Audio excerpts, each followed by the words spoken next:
Kemarin pada hari Selasa tanggal 8 November 2022 ada rapat dengar pendapat antara Komisi 9 DPR RI dengan Menteri Tenaga Kerja. Dan dalam rapat itu Menteri Tenaga Kerja mengatakan bahwa untuk mekanisme penetapan upah minimum tahun 2023 masih menggunakan formula PP 36. Itu artinya suara kaum buruh, desakan kaum buruh, aspirasi kaum buruh untuk penetapan upah minimum di tahun 2023 tidak menggunakan PP 36 itu seperti diabaikan. Progres dan implementasi penetapan upah tahun 2023 berdasarkan Undang-Undang Nomor 11 Tahun 2020 tentang Cipta Kerja. Filosofi yang terkandung dari Undang-Undang 11 2021 ini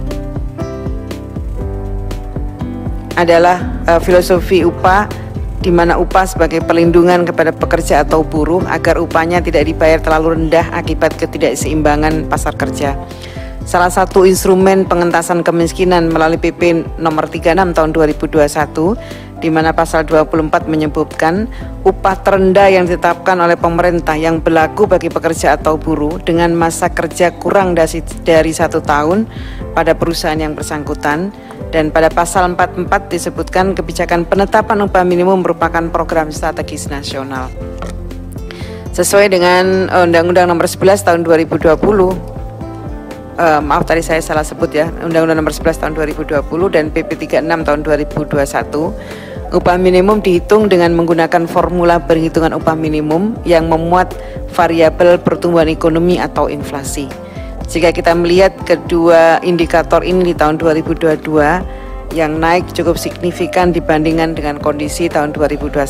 Tadi saya sampaikan pertumbuhan ekonomi dan inflasi. Pada dasarnya sudah dapat dilihat bahwa upah minimum tahun 2023 relatif akan lebih tinggi dibandingkan dengan upah minimum tahun 2002 dengan data pertumbuhan ekonomi dan inflasi. Penetapan upah minimum juga meliputi penyesuaian upah minimum provinsi dan upah minimum kabupaten bagi daerah yang telah memiliki upah minimum dengan menggunakan formula yang telah ditetapkan. Selanjutnya, mekanisme penetapan upah minimum provinsi dan upah minimum kabupaten dapat dilihat melalui langkah-langkah sebagai berikut. Permintaan data untuk penghitungan UMP dan UMK ini meliputi 20 jenis data. Ini permohonan dari Kemenaker kepada BPS, kemudian penyampaian data untuk penghitungan upah minimum dan upah minimum kabupaten dari Kementerian Ketenagakerjaan. Kami sampaikan nantinya kepada seluruh gubernur seluruh Indonesia. Selanjutnya kami juga telah melakukan serangkaian persiapan dalam rangka penetapan upah minimum tahun 2023 yang dimulai dengan melakukan beberapa kegiatan.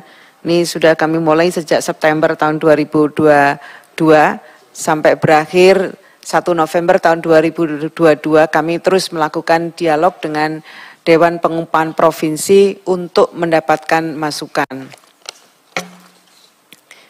Tahapan ini sudah kami lalui dan kita sudah masuk pada mendekati penetapan upah minimum tahun 2023.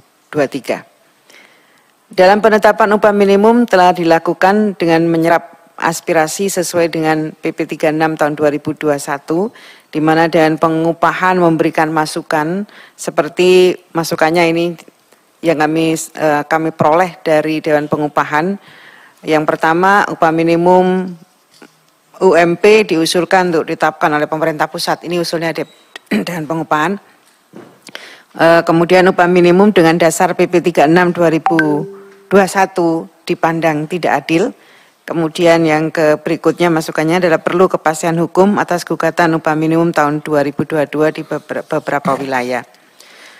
Kemudian terdapat beberapa masukan dari unsur pengusaha, ini bisa dikonfirmasi pada teman-teman Apindo dan Kadin, yang tetap menginginkan PP 36 2021 karena menganggap bahwa PP 36 2021 lebih realistis.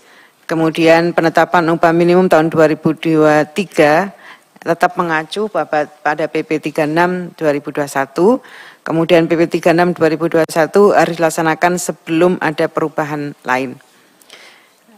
Di sisi yang lain kami juga mendapatkan masukan dari para pekerja atau buruh bertolak belakang tentu saja dengan yang disampaikan oleh teman-teman dari Apindo dan Kadin.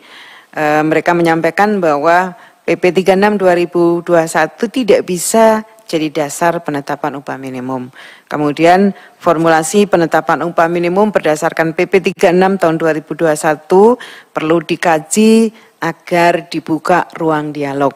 Kemudian yang berikutnya perlu didorong penerapan upah di luar upah minimum, yakni upah layak seperti struktur skala upah. Saya kira ini yang sudah kami lakukan sampai hari ini, menyerap aspirasi dari stakeholder, baik dari mulai dari teman-teman di Dewan Pengupahan, kemudian Serikat Pekerja Serikat Buruh maupun teman-teman pengusaha yang diwakili baik oleh Kadin maupun Apindo. Tentu saja kita kecewa dengan sikap dari Menteri Tenaga Kerja yang mengacuhkan aspirasi dari kaum buruh dan kemudian tetap menggunakan PP 36 untuk penetapan upah minimum di tahun 2023. Apalagi kita tahu bahwa putusan Mahkamah Konstitusi itu sudah dengan tegas mengatakan bahwa untuk hal yang bersifat strategis dan kemudian berdampak luas, maka penggunaan Omnibus Law dan tentu saja aturan turunannya itu harus ditangguhkan. Dan PP 36 di pasal 4-nya dengan tegas dikatakan bahwa terkait dengan pengupahan itu adalah program strategis nasional. Dan karena ini adalah program strategis, mestinya tidak menggunakan PP 36 terkait dengan penetapan upah di tahun depan. Itu kalau kita mau mengacu pada putusan Mahkamah Konstitusi. Kita juga bisa melihat pemberitaan di berbagai media, itu ada banyak judul yang mengatakan bahwa upah minimum tahun depan akan ada kenaikan. Dan ada semacam hore begitu ya, apresiasi, semacam selamat begitu yang diucapkan terkait dengan upah di tahun depan yang akan ada kenaikan. Padahal titik soal kita itu bukan soal kenaikannya, tapi tentang seberapa besar kenaikan itu akan didapatkan. Kalau kemudian kenaikannya lebih kecil dari inflasi, maka itu artinya kenaikan upah minimum tidak mampu untuk memenuhi kebutuhan hidup karena akibat lonjakan dari harga-harga yang naik tadi. Dan itu tercermin dari adanya inflasi begitu ya. Manakala kemudian kenaikan upahnya tidak bisa mengimbangi dari kenaikan harga-harga, tidak mampu mengimbangi terkait dengan inflasi, atau dengan kata lain kenaikan upah minimumnya di bawah inflasi, maka bisa kita artikan kenaikan upah tidak akan mampu untuk menutupi kebutuhan hidup yang naik tadi. Dan ini menjadi satu hal yang kemudian kita persoalkan. Belum lagi kalau kemudian kita mengacu pada PP 36, di sana ada ketentuan yang mengatur terkait dengan batas atas dan batas bawah. Dan adanya ketentuan terkait dengan batas atas dan batas bawah itulah yang kemudian bisa jadi menyebabkan di beberapa daerah tidak ada lagi kenaikan. Terutama daerah-daerah dengan tingkat upah minimum yang relatif besar begitu. Katakanlah di Tangerang, kemudian di Serang, di Karawang, di Bekasi, dan beberapa tempat yang lain, itu ada kemungkinan tidak ada lagi kenaikan upah minimum, manakala PP 36 diterapkan, akibat tadi adanya batas atas dan batas bawah tadi. Karena di beberapa daerah yang saya sebutkan tadi, itu bisa jadi nilai upah minimumnya itu sudah di atas batas atas, dan karena dia sudah di atas batas atas, ya tidak akan ada kenaikan. Dan itu menjadi semacam anomali begitu ya, kalau kemudian dikatakan bahwa tahun depan pasti akan ada kenaikan.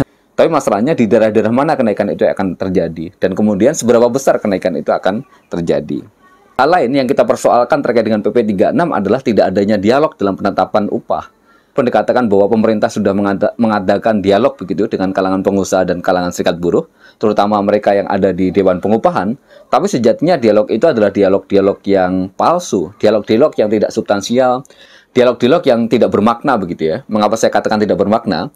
Karena jelas bahwa rumusan terkait dengan penetapan upah minimum menggunakan PP 36 itu sudah diatur dengan baku begitu terkait dengan rumus kenaikannya. Dan kalau kemudian rumus kenaikan itu diterapkan, misalnya terkait dengan indikator-indikator yang digunakan begitu ya, terkait dengan inflasi, kemudian pertumbuhan ekonomi, itu pun semua data-datanya dipersiapkan oleh pemerintah. Dan kita juga menyoalkan ketika kemudian PP 36 itu digunakan, maka artinya tidak ada dialog dalam penetapan upah minimum. Kalau kemudian pemerintah mengatakan sudah ada diskusi atau dialog dengan kalangan pengusaha dan kalangan pekerja, terutama mereka yang ada di Dewan Pengupahan, itu bagi saya adalah dialog-dialog yang tidak substansial, dialog-dialog yang tidak bermakna. Mengapa demikian? Karena semua asumsi atau semua rumusan, semua indikator terkait dengan kenaikan upah minimum itu sudah ditentukan oleh pemerintah. Terkait dengan berapa besarnya inflasi, terkait dengan berapa pertumbuhan ekonomi, itu kan semua data-data akan disiapkan begitu oleh pemerintah. Dan karena data-data itu sudah ada, kemudian tinggal dimasukkan saja dalam rumus itu. Artinya ya dialog-dialog tadi itu tidak punya makna sama sekali. Buktinya usulan atau rekomendasi dari kaum buruh untuk tidak menggunakan PP 36 dalam penetapan upah minimum tahun depan, itu juga seperti hanya angin lalu saja, tidak kemudian diterapkan menjadi satu kebijakan. Oleh karena itu sangat beralasan kalau kemudian kaum buruh masih melanjutkan perlawanannya, melanjutkan perjuangannya untuk memastikan upah tahun depan itu naik secara layak begitu. Di Jakarta misalnya, buruh juga sudah memastikan untuk akan turun ke balai kota untuk mendorong, untuk mendesak agar penetapan upah minimum tidak menggunakan PP 36. Kita akan lihat seberapa besar keberpihakan pemerintah kepada kaum buruh, terutama di saat ekonomi dikatakan sedang positif dan sedang baik-baiknya ini.